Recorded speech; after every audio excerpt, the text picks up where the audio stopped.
Well, you know what they say. Sometimes you gotta save the best for last. I'm the one bringing up the rear. Earlier tonight, I saw that the media casters have been going live, putting up some videos, and I actually tried going live on the page, and to my surprise, go figure, at the end, it didn't even go through. So I figured I'd go ahead and make a YouTube video here, and I'd post it. Anybody that wants to watch, got something I want to share with the group.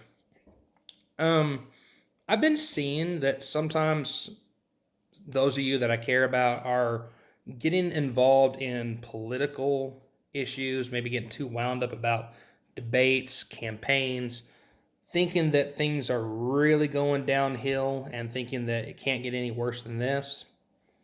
My friends, I could break it to you, but that means you haven't studied history. When it comes to getting into religious debates, Zig Ziglar said it really well, and he said every day he reads the newspaper and then he reads the Bible. That way he knows what both sides are doing.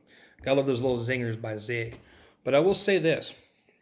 If you think that we have been through a debate in our lifetime that even comes remotely close to the campaign of 1828, I'm sorry, but I'm going to go ahead and clear that up for you now. We haven't even come close to how personal and how dirty it got between Andrew Jackson and John Quincy Adams. So I'm going to walk you through the story just a little bit briefly, and also I'm going to use a few references from this book, Don't Know Much About History, because there's a really good section about what's called the corrupt bargain. So I need to start there. The election of 1828 puts everything you've seen in your lifetime when it comes to politics, when it comes to debates, puts it all to shame. Okay? And here's why. You have president number 5 that's on his way out, James Monroe. It's what's called the era of good feelings. Okay? And then you have the debate. You're going to have the election between really 4 people. Okay? You're going to have Henry Clay, the Speaker of the House of Representatives. You're going to have William Crawford, who actually has a stroke and pulls out. But then you've got John Quincy Adams, the current Secretary of State. And you've got a war hero, a very popular man throughout the United States known as Andrew Jackson. Okay, he's already famous for the Battle of New Orleans, and he is getting ready to enter his political career. And let me walk you through what happens. When the election comes through, Jackson overwhelmingly gets the popular vote. But as you know, that means we go to the Electoral College to figure out which one is the final decision. Well, since we no longer have Crawford, who has a stroke that pulls out, Henry Clay is the less of the 3. He's the Speaker of the House. And he gets to speak on behalf of who should become the next president. Henry Clay was very persuasive, very good with his words. Okay? And I guarantee you that there was some type of a backroom deal that was done. Because when John Quincy Adams becomes the 6th president, automatically Henry Clay is going to become the Secretary of the State. That means he gets an upgrade at his job. This is what Andrew Jackson and his party are going to cry foul over. It's going to be called the corrupt bargain. I won't go into detail about that, but it makes out, as Jackson would call it, Henry Clay to become the Judas of the West. Okay? Whether a deal was made in advance or not, it didn't matter. These are from the book Don't Know Much About History. The damage was done. In the public eye, the people's choice had been circumvented by a congressional cabal. In other words, a bunch of political BS has happened here. Brilliant in many ways and well-intentioned, Adams was an inept politician. Now, Henry Clay truly believed with his resume that John Quincy Adams was the proper man for the job. He was John Adams' son, who had already served as a president. He had been the Secretary of the State for James Monroe. He had written the Monroe Doctrine.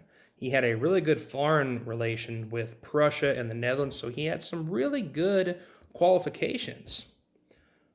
But the people didn't get what they want, and the government didn't get what they want. So, brilliant as it may be, Adams was not a very good politician. He was, considered a New York Yankee with no personality, and his administration is going to be completely crippled because of this. You got to understand that the election of 1828, it didn't start with the midterms. It didn't start the year that we ran for re-election. It lasted the entire 4 years that John Quincy Adams was in office. Every time he tried to get something done, Congress would just put roadblocks in his place. And, Adams never recovered from this controversy. So I say all that just because Jackson will get his revenge in 1828. And what's put out in the newspapers is beyond personal. It's no longer about qualifications anymore. There's an accusation that Andrew Jackson's wife, Rachel, had been married to him but had not gotten the proper divorce before they got married. And that one actually was true, but it happened so many years ago, it was something it's dug up in a Cincinnati newspaper. John Quincy Adams is accused by Jackson because the mudslinging is really starting now. Okay, you want to go there? How about this one? You got a billiard table there in the White House. I guarantee you're gambling. You're not following the Sabbath day because you're working on a Sunday. Also, you had a Russian czar who come over, and you decided to give a virgin for him to have a fun, packed weekend with. Again, they're not true, but it is dirty politics to the extreme. Okay, so it's not good. There's neither one of them is safe from character assault through this entire thing. Either way, the popular vote comes through, and Andrew Jackson becomes president number 7. On his way out, John Quincy Adams, just like his father, does not stay around for the inauguration. He leaves. John Adams did the same thing to Thomas Jefferson. He left in the middle of the night. John Quincy Adams, like father, like son, is a sore loser and doesn't stick around for Jackson to take his position, and Jackson's going to have a huge party inside of the White House. There's still stains on the carpet from that party to this day. But wanted you to kind of realize that when I hear some of the things in my lifetime, whether it's been from a few years back to the Obama administration, into the Reagan administration, even to the Kennedy administration, into the Great Depression, I look back and I go, yeah, there's some things here that are unnecessary. There's some childishness, but none of it comes even close to the election of 1828. So when you learn history, you put in that third dimension. You're able to see things that when everybody gets wound up about, it's like the phrase says, those that don't understand history are doomed to repeat it.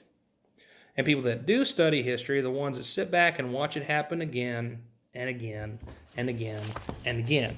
If you want to go into detail a little bit more, I can tell you from this particular book, goes into all detail about westward expansion. It's called What Hath God Wrought? It's from the Oxford History of the United States by Daniel Walker Howe. I have the entire Oxford History of the United States on my bookshelf. Very proud of that, from the Revolution to the Louisiana Purchase to the corrupt bargain into the Civil War. It's all being covered, so I'm very proud of that collection. But once again, when I hear these things and I go, man, that's terrible, it doesn't even come close to the election of 1828. So religion, politics, and the Great Pumpkin can definitely divide us as a nation. But if you understand those two things and understand a little bit about history, you're able to put on better armor to prepare yourself for the next go-around. And to wrap this up, as a wise man once said, kaboom.